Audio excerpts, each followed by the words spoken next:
episode of the Vintage House Show, the world's premier talk show on the history, the business, and the culture that is house music. We broadcast on WNUR FM 89.3 and HD1. We stream on WNUR.org, Facebook Live, and twitch.tv/The Vintage House Show. We are, as I shared earlier, the premier on-air radio show and podcast really dedicated to illuminating and preserving the lives, the music, the careers, and history of house music pioneers. We're powered by the Modern Dance Music Research and Archiving Foundation, the only repository in the United States dedicated solely to the study, preservation, and the celebration of the genres of house and dance music. Our mission, in short, is to preserve the memories and memorabilia, to own the narrative that supports the sustainability of the culture of house music. And I'm honored, and of course, more than honored, because I'm just surrounded by beauty for this episode of Vintage House, where our guests tonight are the ladies of PANACHE. PANACHE. I wish I had been practicing my French accent a little bit more so that I could really, PANACHE. You did well. Nonetheless, I want to give a round of applause and a welcome to our guests and give each of them an opportunity to introduce themselves and where are you joining us from for this episode of the Vintage House Show. And we'll start with Kenetta Bailey. Hi, I'm Kenetta Bailey. I am joining you from New Jersey, but as everyone knows, who knows me and knows me well, I'm from Chicago. I've been in Jersey for 24 years. And when people ask me where I'm from, I say I'm from 312, and I say it proudly. So that's where I am today. There you go. Gloria, why don't you go next? I'm Gloria Macher, and I am from Chicago, as we know, and I still live in Chicago, or at least just outside of Chicago. And I'm happy to be a part of this. Thank you for including us. We love house music, and we definitely want to have it preserved. And we remember the days of our wonderful parties and playing some house music and jamming on the dance floor. So happy to be here to contribute to this. We're looking forward to more detail on some of those jamming on the dance floor stories. But we'll hold and go over to the incomparable Sydney Stinson Ferguson. Oh, well, thank you. So glad to be here. And this is really probably an emotional moment for all of us because we have so many memories that are tied to house music. I will tell you this, Gloria and I could probably define every part of our entire high school days by a house music song. Yep. So happy to be here. I am in New York City, and I like to say I am a 312 girl in a 212 world. So thank you for having me. I like that. And we're going to challenge you on coming up with a name or two of a song. So get ready, Sid. Right. Okay, I'm ready. And next up is Lorraine Rainey, aka Rainey Miller, and quite the social butterfly. Lorraine, tell us about yourself. Oh, Kevin, you are so kind.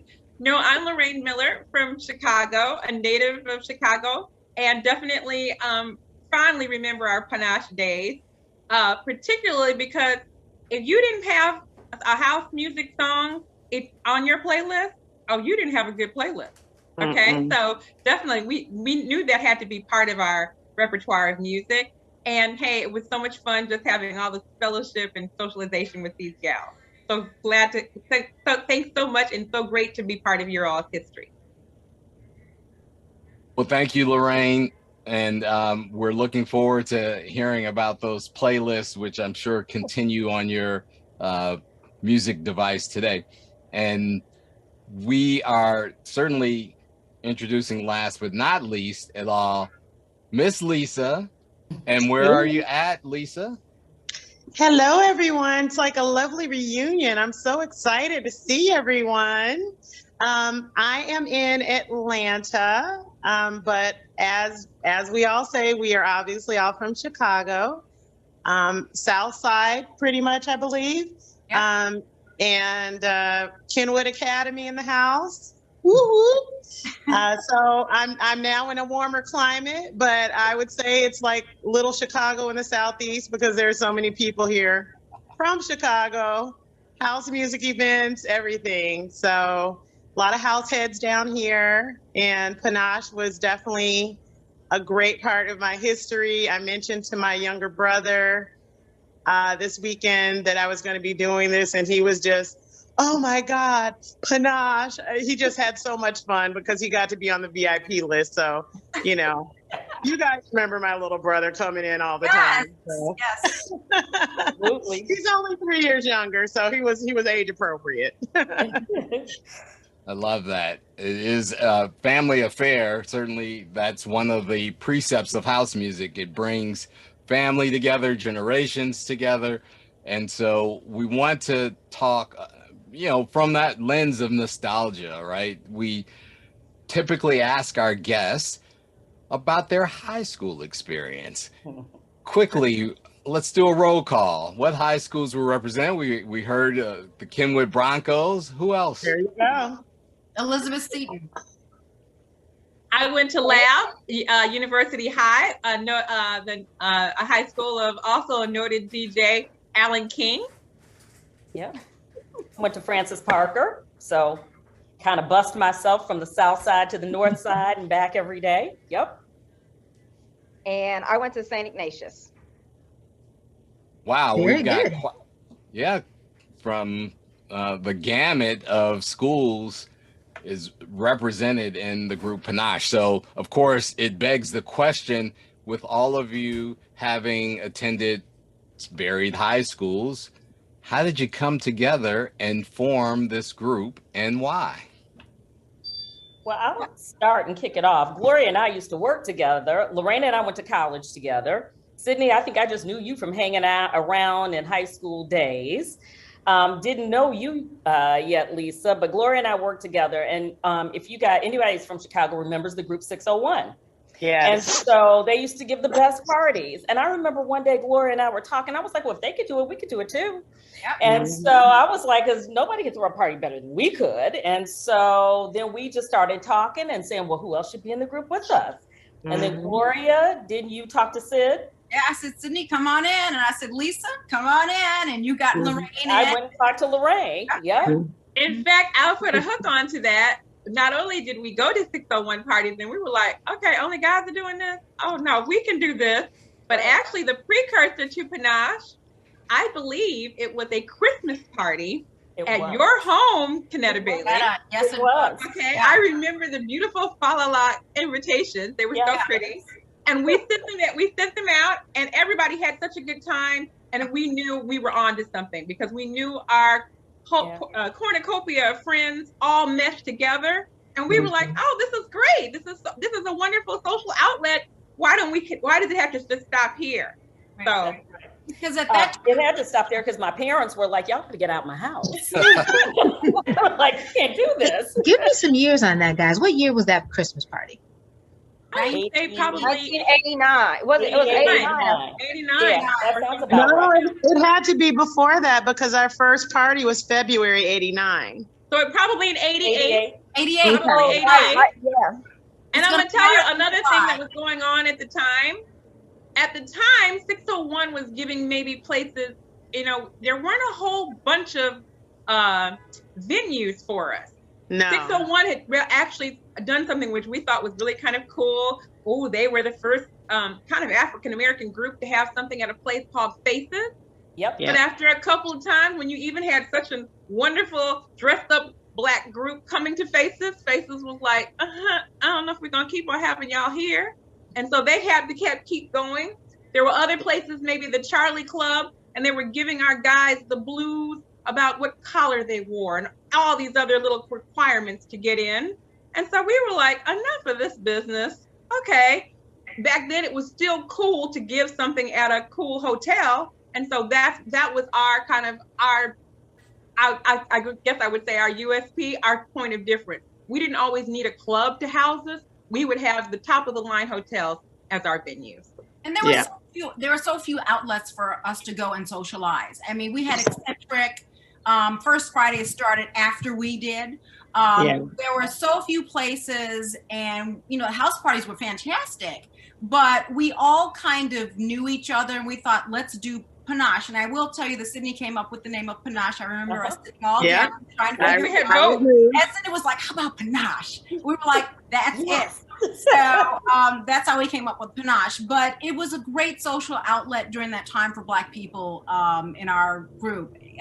We just didn't have a lot of places to go. I mean, there were certain places that we weren't going to go hang out in certain areas. And it was safe back then for us to do that. But it was just a great era, a great time in our lives. The music, was fantastic. I mean, it's reminiscent of those days in my life right now. My husband says, you live in the past. I said, I'm sorry, I do. I live in the R&B world and the house music world, and sorry. Because he's from Kansas and he likes Motown and some other stuff. I'm like, well, sorry, and he's a little older, but I'm like, house music is it. So, I'm happy to be here to talk about house music. And, we had kind of two criteria for how we were going to have parties. So the first one was, when was the DJ available that we wanted? Yep. And then we built everything around that. And then what was the hottest hotel? So our first party was at the Executive House, on the penthouse floor. I don't think anybody had ever had a party there before. Ooh, it was crowded, girl. It was crowded. But it was always based on when was the DJ available and then what hotel we could get. And then after that, everything just kind of, fell together. But it was really important for us that we wanted to, we were definitely emulating 601, but we also wanted to have our own brand. And so that was kind of our brand, was that, we were a bunch of smart chicks who, were having, who loved, music. Because I don't think that people necessarily would have thought that we were like house heads and into music like we were, because we were all, professional. And I don't think people necessarily thought like these girls could party like we did. So we definitely had kind of two lives. We had this very strict kind of corporate life where we were all buttoned up. I was a banker wearing little suits with the little men bows. And then we would go to those parties and we would throw down and sweat like crazy. So it was just right. Exactly. Yeah. We killed a whole bunch of cows because we wore leather and suede in almost every party, no matter what the weather was. Right. So. And that was the thing, to coordinate what we were going to wear too. So you can't wear that color because I'm wearing that color. Okay. Is it the leather night? Is it the suede night? Yes. I think we actually might have coined the dress code elegantly casual. Yeah, we wanted something we didn't want it. We knew, unfortunately, this is the novelty of these different groups. After you get a certain crowd, you're bringing in more people, but we always tried to keep it fresh. And also, we didn't want any of our venues to say, oh, wait a minute, your folks are looking a little blah, blah, blah. So we came up with elegantly casual, and that meant wear your nice stuff, and you ain't got to be going out getting all gussied up. Right. And it was also because at that time, happy hours were quite popular, but happy hours were often on Thursday or Friday. And if you didn't want to end your evening early, well, where were you going to go? You could go to probably a mixed club, but that might not be your first preference. So this really served as another outlet for that. So I want to go back for a moment because we sort of skimmed over. All right. Gloria said Sydney came up with the name, but let's talk about the name for a moment, because panache in the dictionary, right? It represents confidence, flamboyance, style, a manner of really being about carrying oneself with class. And so I think the name was wholly and totally appropriate for the group, because what you just shared in your story was exactly what I think embodies, right, panache. So I think you're right, Kevin. And what I was going to say is we really thought about it because a bunch of us threw out names, right? Yeah, we did. Yeah, Mhm. we knew what we wanted to stand for. And when Mhm. Sid threw out Panache, we were all like, I think that kind of, encompasses absolutely everything we stand for. Mhm. So it was intentional, I think. Very It much was. so. We voted on it. There were other ones Yeah. that we considered, but it captured really the essence of all the multifacetedness of us. We were all kind of professional, but there's a power to us. And when we let loose, yeah, we still do it kind of we're still classy when we do it, but we have fun. We had a great time. So what did that impact have? And Sydney, I'll throw this to you first. Because you talk about brand, these are attributes and elements of the brand and how it connected with your intended audience. Can you talk about, the people that came to Panache parties? Yeah, so I think it's kind of interesting. So we all went to different high schools. We all went to different colleges, except for Lisa and I. We both went to Spelman, and she was actually my first roommate out of college. But we weren't really friends at school. So we all had a myriad of different friends, and then we were Mhm. kind of the consistent thread with all of those. So when you look at going to different high schools, going to different colleges, all of us lived in very different neighborhoods. Mhm. We really had, I would say, just a mosaic of friends from all walks of lives. And the Mhm. thing to me that was so great about it was that everybody was so different, yet the music and the party was the one consistent thread. And if you think about music in general, it is the equalizer regardless of who you are, what you do. It has a way of unifying people because it makes you so happy. And so our parties were parties where you might have seen people who you went to grammar school with, who Mhm. later went on to go to college with, one of the girls in Panache. It was really, like I said, a mosaic of Black Chicago. And to me, that was really the beauty of it, because you just couldn't coin it. Oh, it's this people or this people, these people who went to this school, or these people who went to Mhm. this lived in this neighborhood. It was really such an incredible cross section. You could have, we had professional people there. We had people who worked in all different fields of, blue collar. It was just a great place for Black people who loved music, to unify and have just a great time. And I would say, even I think about our first party, which was, I mean, I'm sure that right now we probably would have gotten every fine in the world. Because we were just, I mean, we were breaking every possible code, and there was like one elevator. Yep. But the great thing about our parties were, we always had security who was just really cool, police officers, or, and who happened to be friends of ours. One of our friends married one of our security guards. But we never had any problems at any of our parties. I mean, I think, going back to the name Panache, and people knowing who we were and knowing that we were good people, who treated people well. There was just something about having all of those different people from so many different walks of life that, there was just never any incidents. And I think that's a testament to all of us and all of the people that we have within our network. And just all of the great people that are part of Chicago who just like love having a great time. And honestly, when we look at the house picnic that happens all the time, I think it also exudes that same thing. You rarely hear of anything, with that large a group. And so that was similar to what we had. It was just, it was just a great, fun, good time. And I think if all of us could go back to that point in time in our lives where all we had to worry about was what was our little outfit that we were going to wear, we would probably go right back there.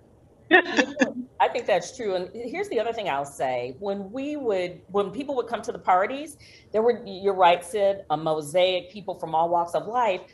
But then people would say, wait a minute, how do you know her? What are you doing here? And it was almost like a reunion. We all didn't go to the same schools, but there was always some connection point, and people were like, how do you know? Wait, oh no. And then I feel like people were then clamoring, asking us over and over again, when are you guys gonna have another party? When is there gonna be another Panache party? When? And this really spans so many different facets of our life, because you're right, Sid, we were professional. And then I ended up going to business school, and my friends in business school were like, you're at Panache? You guys are having a party? So then they would come, and then our friends from law school. So I think to your point, we exuded class. We wanted a really nice party every time we had it. We were really, really serious. You needed to dress, to your point, in a certain manner. People knew that the places we had the parties at were going to be nice places. And so because we were good to them, to your point, Sydney, I think people were really good to us, and there were never any issues. The other thing is, and kind of taking it back to house music, wasn't Wayne Williams our very first DJ? Very much so. He was. Absolutely. I have a story. This is Lisa. I have a story on that one. Okay, go for it. So I knew Wayne personally my whole life because our mothers were best friends. So that was kind of like an in for getting Wayne, because like, you know me, come on, you got to hook us up. So I do remember for our first party, it was on a Saturday. Thanks for the plugger, so I could see that. And I remember coming home, and Wayne's mom was with my mom at the house, and I'm getting ready and like, oh, we're so excited, and Wayne this. And she's like, what time did you tell Wayne to get there? And I told her what time, probably like an hour or so before the party. She said, oh, he's always late. I said, what? She said, he's not going to be there, honey. You need to find somebody else to get there to get the party started. But he'll get there, but he'll be at least 2 hours late. I was like, what? And, we didn't have cell phones. So I'm calling Sydney and Lorraine and Kanetta and Gloria. Like, I'm calling everyone like, do you know someone who can come in? Because I'm sitting here with my aunt. I mean, she's my mom's good friend, so she's my aunt. And she's telling me Wayne's not going to be there. No matter what time we told him, he's going to be like hours late. And I don't know if you guys remember the scramble, but I do. And I remember just like somebody found someone. I don't even know who found whoever it was who came, but we were out of extra money because we had to pay somebody to get the party started, right? That wasn't in our budget, but it worked out. I mean, it worked out. Wayne was the star. I went to Kenwood, Wayne went to Kenwood, even though he's older than me. But I was probably more like an annoying little cousin than anything else. But he came through, and it worked out. And we did have a great event. But it was just that little kind of behind the scenes. It's already our first party, so we have a lot of nerves and anxiety.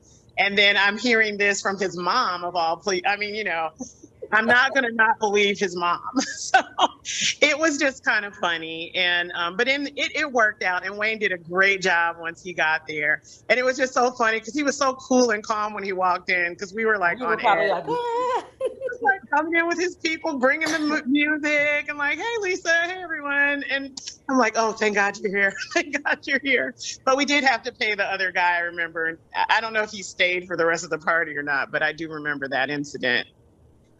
Well, ladies, I've never heard anybody suggest that they only had an event depending on if the DJ they wanted was available. I've never heard that before in my life. Like, you pick a date, you've got the venue, we'll find a DJ. No, it's like, if this DJ is available, we're going to do that. Talk about the top of the line DJs of that time. Who were the folks that you wanted to get? People like Wayne, and you got the Kenwood hookup for Wayne, but who were the other people? And you saw, I just showed a picture too. Wayne and Jesse were both like Kenwood hookups. And I think, didn't Jesse come too? Was it just Wayne? Jesse was there that night. Yep, he was at our party that night. Yeah. He might have even assisted Wayne at that time. But I also like he did, Lorraine. I think so. he did. He assisted Wayne at that time. But we also frequently deployed John Anthony who was always reliable. So reliable. Again, could yeah. play a cornucopia of songs, but you know he was hitting. And you say you're surprised, Lauren, that everything kind of rested on the DJ, but we knew if the music was popping, oh, the party's gonna be popping, because we're the great connector. We're gonna bring everybody from all the different facets of Chicago, but that music's got to be on and popping. Yes. And he always delivered for us. Yes, he was awesome. Yeah. Talk to me quickly before we move on to sort of more tangible sort of music types of things. How do you just say, you know what, I'm going to book this hotel for a party in which 500 Black people are going to roll up in there? So talk to me about who booked who decided on the place, and how you were able to achieve that. That role often was rotated, but oftentimes what we learned, of course, you know, even during that time, and you've got your little professional women, this girl group booking events, but even at that time, that's why we often, venues who were kind to us and who worked with us, we worked with them. We wanted to reward them business. But even at that time, we learned, so if you order a little food, and who you know our folks don't like to eat something, order a little knickknacks, some little hors d'oeuvres, you can get your venue costs down. So we would often do that as well. It would be like, we're gonna have like a little a buffet of food, and it would be enough for our gathering just for the early birds, but that would also get our costs down. And that also, just the mere fact of ordering food gave our hotel venues solace. Nothing's probably going to jump off. If they thought that it was just going to be a whole bunch of people storming in there just to party, that would be one thing. But I think having the food order definitely helped things. And I don't think we never really went out and said, we're going to have 500 Black people up here. No. We didn't do that. We didn't do it.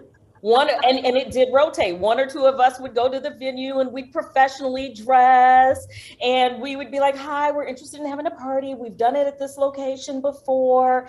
We've got this great group of people. And we would talk about it like it's going to be an event, not a party. Right. And just that positioning and that shift in language, and it made all the difference. And the other thing I'll say too, it's really how you approach someone with anything.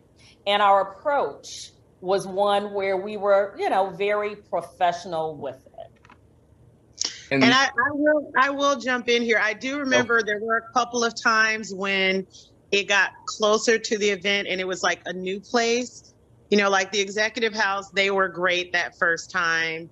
But I think maybe we didn't go back there. I can't remember why. But I think it was size. We really outgrown it. And the parking and all, but it was a great venue. But I do recall a couple of times where we got the little, the party manager or event manager at the hotel.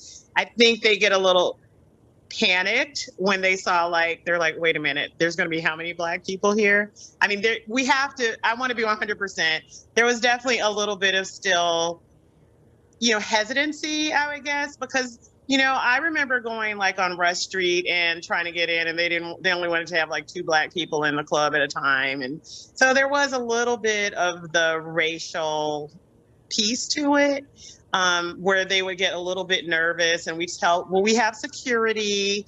We've never had any issues. We've had events at this place and that place, and that would usually, allay their fear. I don't want to say fear, but that's the only word that's popping in my mind. So there was a little bit of that where we had to kind of talk them through, like Kanetta said, about how we presented it.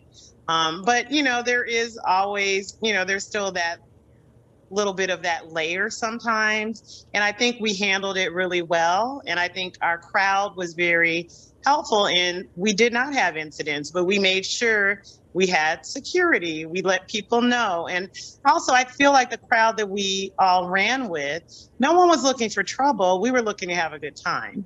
And we had so few outlets, as we've shared, having that great fun crowd where you could get dressed, look cute, take pictures, have some drinks, dance to some nice music, meet some pretty people. I mean, it was it was totally a hookup situation for a lot of people. So There's no question that Chicago, one of the most segregated cities in the world, right, would have those kinds of concerns and considerations, at least the venue. Two questions that your story sparks. The first being, what about Panache did you think of as a business versus a social club, and were your goals and objectives to, have this sort of side business and generate revenue, or was it strictly for the social nature of it?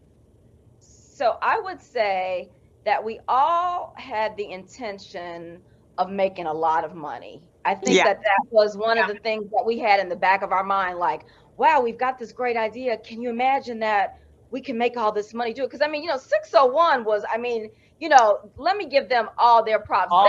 They made money. Business. All the credit. Yes. I mean, they were incredible. So we were like, we can do this. I think what happened with us is we really just started having a lot of fun.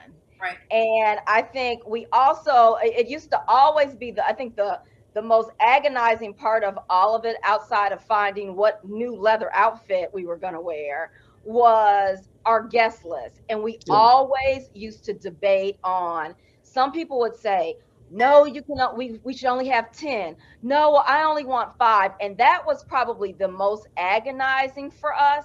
And I think in all of our hearts, we really just, if we could have, we probably just wanted to have a party where we could just invite everybody and it would be free. Because we really just, it was like, who do you choose to be on your guest list?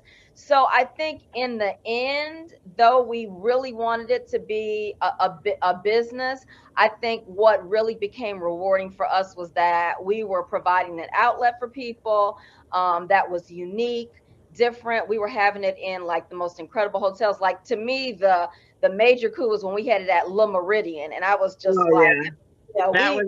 we had arrived then. But I think it really, it just kind of, it was like, almost philanthropic in terms of us providing, just an incredible outlet for Black people to hang out. It wasn't a moneymaker for us. I mean, we broke even pretty much. We would have loved to make money, but let's be clear. We each had full-time jobs. Yes. And to scale this to a true money maker, we would have had to devote ourselves in a much different way than I don't think any human on this call was willing to do. And we also had the goal that we were hoping each event would pay for itself. So while we wanted everybody to have a great time, but we didn't want it to be like, oh, but we have to reach into our pocket. The goal was make enough money to put a down payment on the next venue and keep it rolling, and for all the other, and have all of your things so that we break even. No one's like, oh, in the hole and we got to chip in. The other thing is, I think it started out, you're right. We were like, oh, look how 601's breaking all these places. They're going to the Park West. How come we can't go there? Woo, woo, woo. But we also eventually, I have two, I guess I'm a marketing maven as well, but I had 2 PR professionals on as part of the group. We also realized, you know what? We can have fun. We can party with a purpose, because oftentimes, particularly around the holiday season, we would have fundraisers, canned goods and everything like that. And then you can get some publicity out of it that makes you look like a good little entity that's giving back to the community. So we kind of learned by that. And I think then also there's opportunities came to us. I worked at Burrell at the time. People got around like, oh, wait a minute, you're in Panache? That's where all those nice folks go? Wait a minute, I got the brand Canadian Miss. Can we have them sponsor? Can you sponsor a party? Can you help do a party? So that's how those kind of opportunities came to us. But you're right. We originally had visions of grandeur, like, oh, we want to make money like Panache, like 601, but 601 had more hands on deck. Maybe they were really maybe wanting to chip in with bigger coffers. We knew we had a limit, like, the goal is to make these things just keep percolating on and on and on. And we also had a list too of people that we invited. I think 601 had many more people than we, and they had just a larger following, and we didn't want it to be so grand. We wanted to make sure that we knew who was coming to our parties, you know, and so we definitely had a list.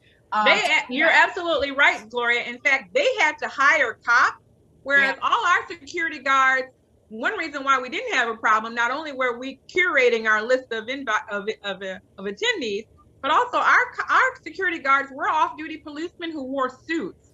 They didn't look imposing like that. They were like, you knew they were there. They were big kind of guys who made sure there wasn't going to be anything crazy, but no one would even try and they didn't seem imposing and mean like or gruff. Whereas at 601, because they became so big and non-intimate, that's where they had to have more order.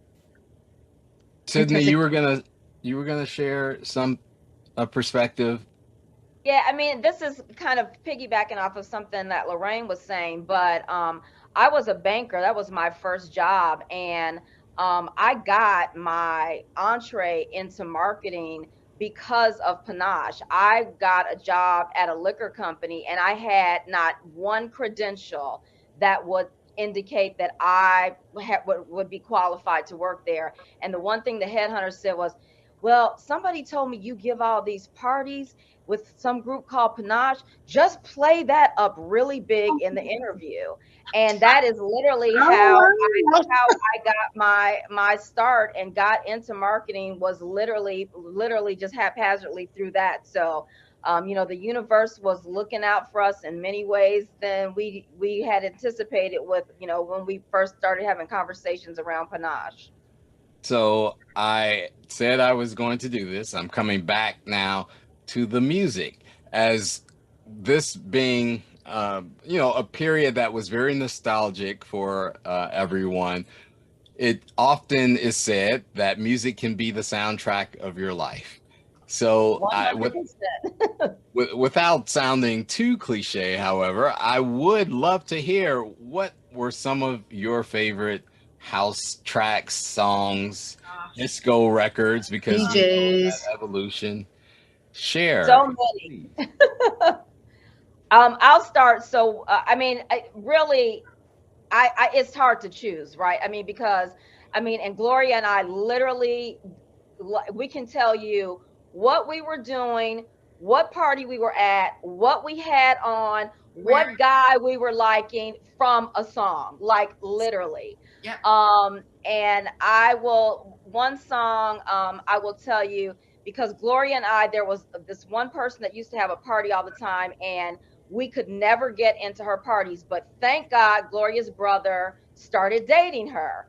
And so we were able to go to one of Keisha's parties, and that was one of our first parties. I think it was our freshman year in high school. And when I hear just a little bit of jazz come on, that was the first song I think that Gloria and I danced at like one of our first house parties in freshman year. So a little bit of jazz, Fall Into a Trance. Those are like two that come to the top of my mind. Wow. So was this Keisha Simpkins that you Yep. were? Yeah. So Keisha was part of the one and only group that I was involved in back then, called the Punk Brigade. And the Punk Brigade hosted parties during the high school era. I think all of us are in a similar era, but we didn't get a lot of scale, if you will, but we were there. We were on the map, if you will. So Nick Straker Band, just a little bit of jazz, Jimmy Ross, Fall Into a Trance. What other songs? Anything Frankie was doing. I mean, it was just like, I can't even begin to remember all the names, but right now I would tell you, if you started playing some house music, I would just go into it. At my wedding, I tried to have, and I got married in California. I should have had Jesse come and DJ, but Alan made a fabulous CD for me, and I gave it to the people. I was like, just play this. And this guy took it, and he went on the freaking computer and downloaded all the songs and was just playing the songs one by one. And I was fussing at him in my wedding. I was like, oh no.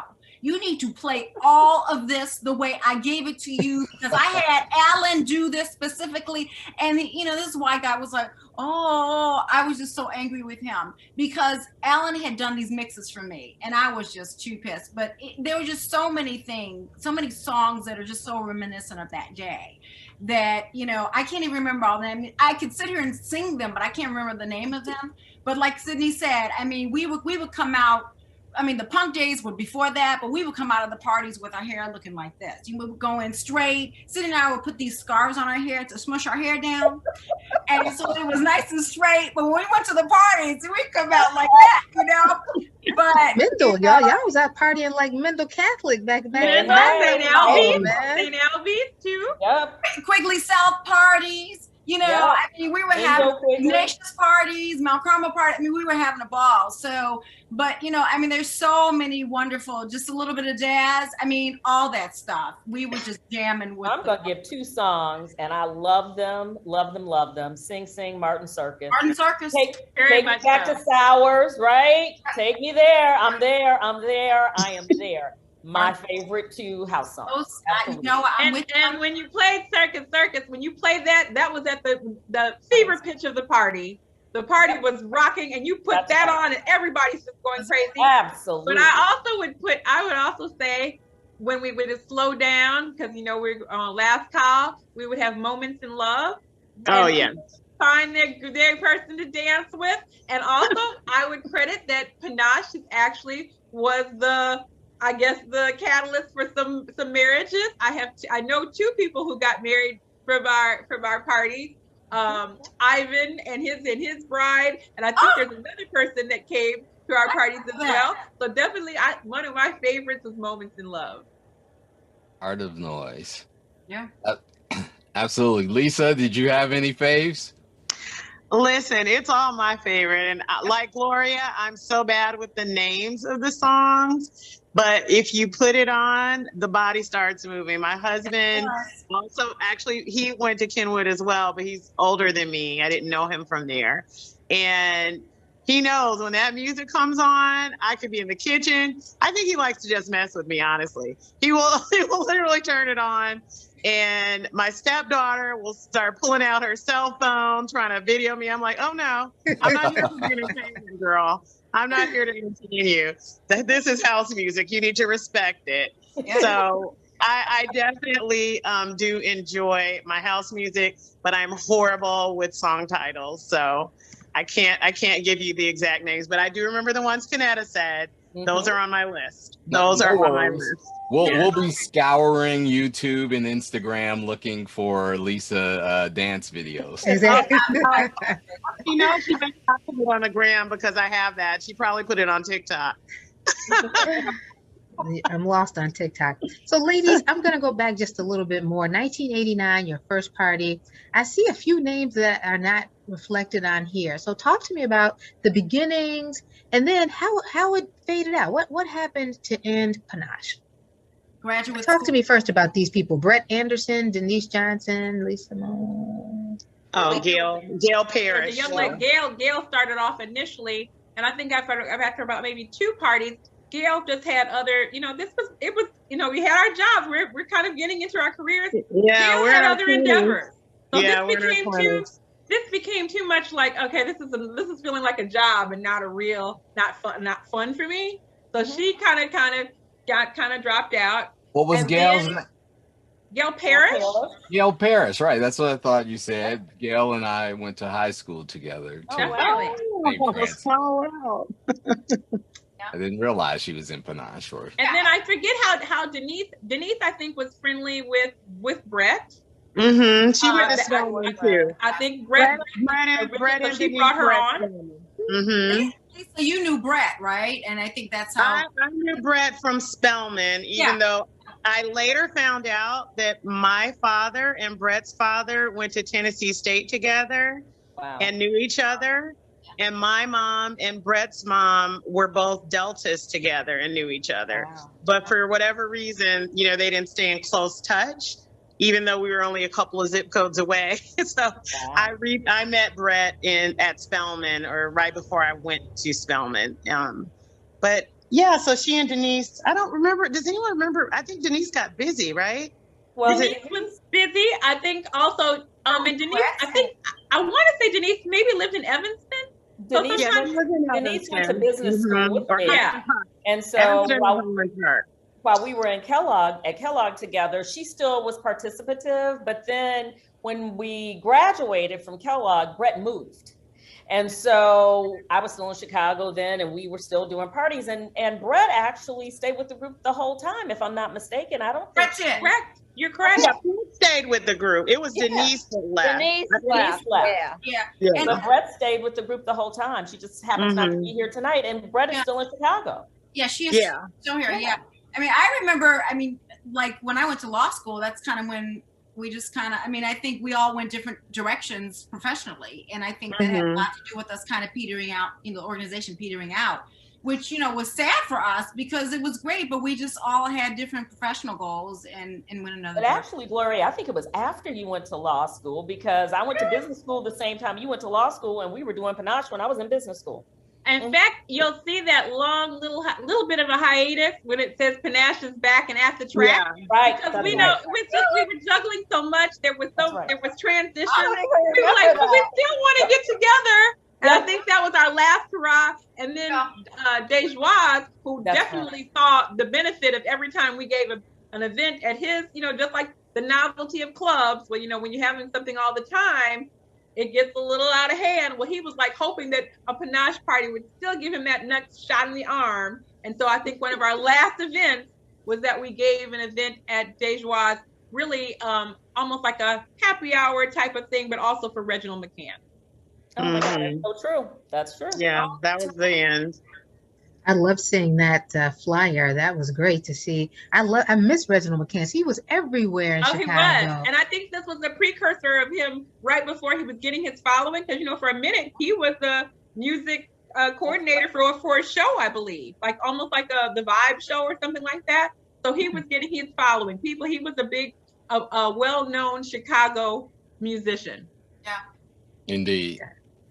Indeed. And so what would it take to host a Panache reunion? We were just talking about that. Probably us just sitting down and coming up with a day in the summer that we could all come up and contribute and do something. I mean, we talked about it before, and we were like, okay, I think I have my old mailing list still.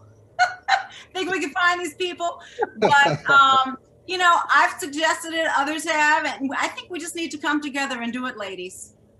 Yeah, You I know think what? the main thing right now is COVID. I think, COVID, that's what I You're think. absolutely right. That's certainly inspired. Like, I feel like, oh my God, I want us to do another one. I think we could all do it. But then I'm like, yeah, I don't know about all of us up in there with masks, and I don't know. Or people without the mask. So Right, yeah. right, exactly. Right. So Let's do an outside party.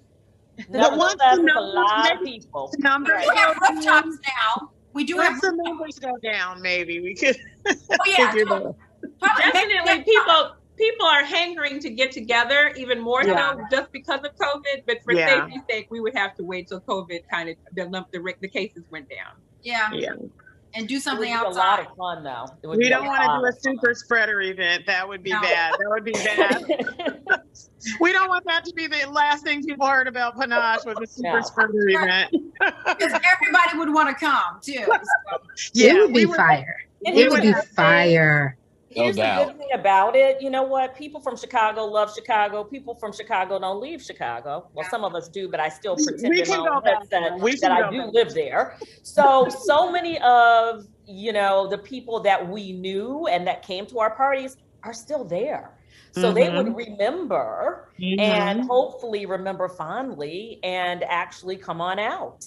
Why do you think there is such fondness and nostalgia associated with this era that we're talking about now?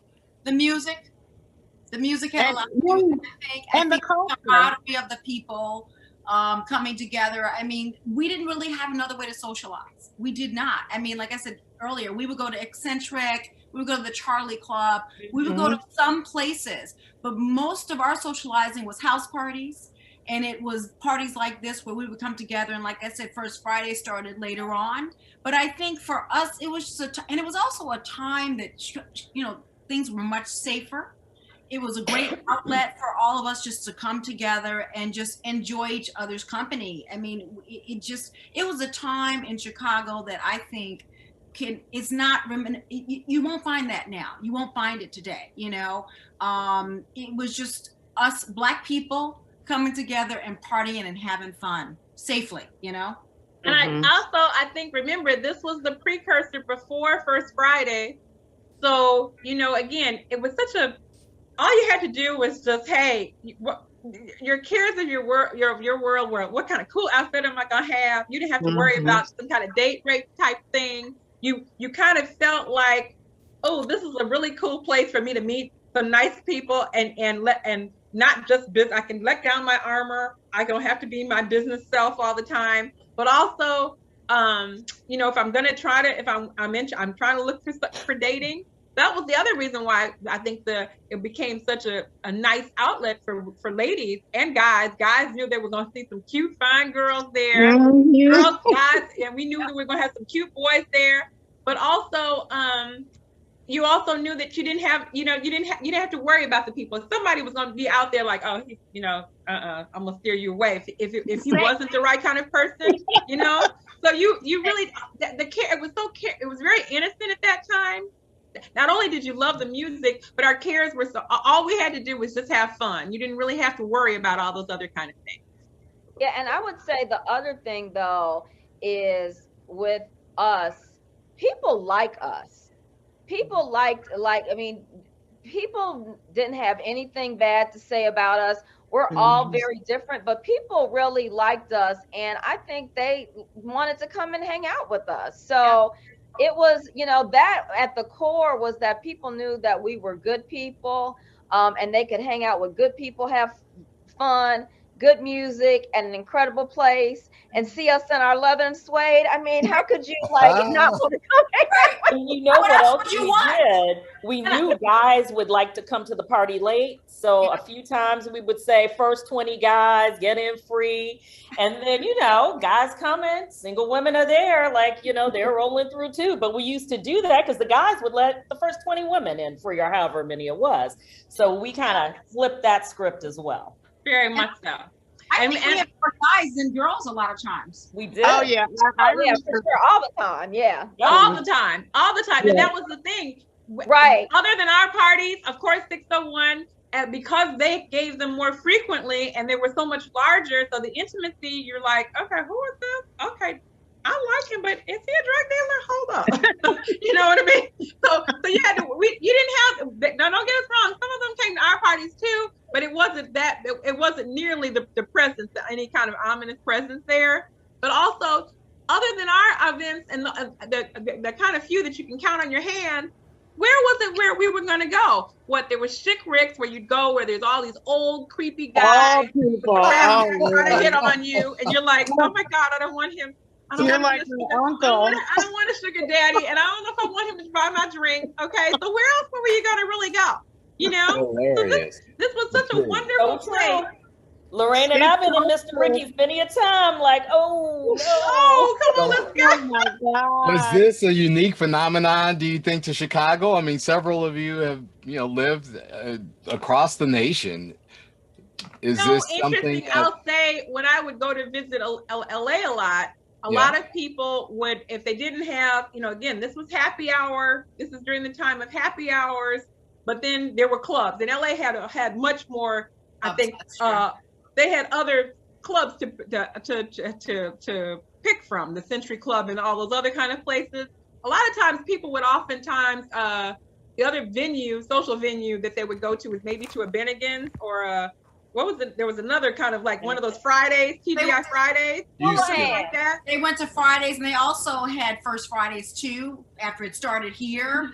So like a girlfriend of mine in LA, she would always go there. And then they had Hollywood Bowl. And because their weather's different too, they had other outside outlets. But to my knowledge, and somebody can correct me if I'm wrong, I don't think that there were many other cities that had girl groups or guy groups like Chicago did. I know not. Parties, unless it was like the AKAs or the Links or, you know, I mean, typically you had more prominent promoters who would give parties a lot. Okay. And they would give them frequently. One of the things I think that led to our fairly long tenure, we didn't give them as often. Because they were like we had jobs, so we didn't have time to give them it as often. But you know what?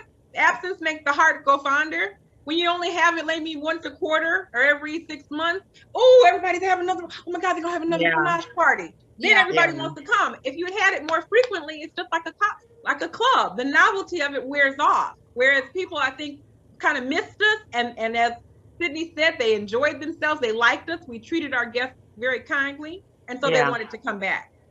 So this has been quite the hour or so spent with the women of Panache, and while we could go on forever, we want to ensure that the stories that you shared are digestible and people can find solace in what you shared today. So we're gonna close it out, but I want to do so by asking each of you, if you were to come up with a synonym for Panache, what would that be?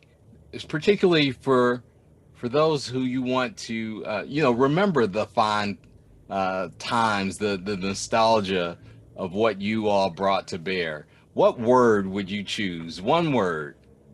Let's go with you, Lisa, first.